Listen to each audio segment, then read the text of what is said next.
Он был военным и общественным деятелем Сирийской Арабской Республики, генерал-майором, представителем абхазской диаспоры. Имя Валида Маршан значит для нашей страны очень многое. Маршан приезжал в Абхазию в 1982 и 1986 годах. Помогал нашему народу, своему народу, во время Отечественной войны народа Абхазии. Внес значительный вклад в признание суверенитета нашей страны Сирией.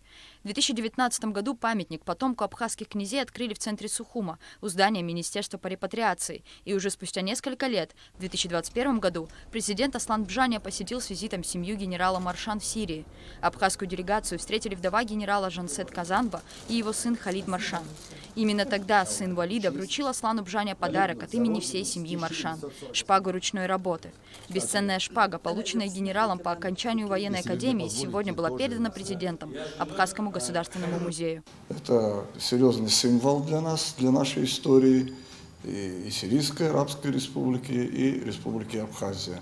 Но сегодня в день рождения генерала Валида Маршана президент Республики Абхазия Аслан Георгиевич Бжаня счел нужным подарить и сохранить эту реликвию Абхазскому государственному музею.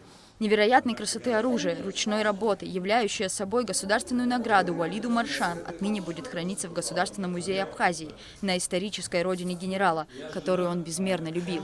Я хочу отметить, что эта сабля, она инкрустирована всеми родами войск Сирии, парадная, выходная. И для нас это очень ценно. Сама коробка сделана из ценных пород дерева, из перламутра.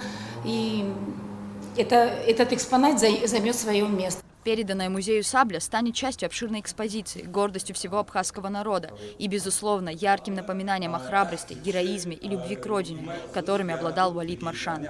Я надеюсь на то, что в дальнейшем мы будем получать те предметы, те вещи, которые будут предназначены для нашего народа. В принципе, это его частный подарок, но он решил подарить нам то, что похвально и хорошо. Спасибо ему большое. Говорят, прошлое, хранящееся в памяти, всегда будет частью настоящего. Ведь не зная прошлого, невозможно понять подлинный смысл сущего и цели будущего. Нет ничего важнее исторической памяти народа, и Валид Маршан навсегда останется в памяти нашей страны.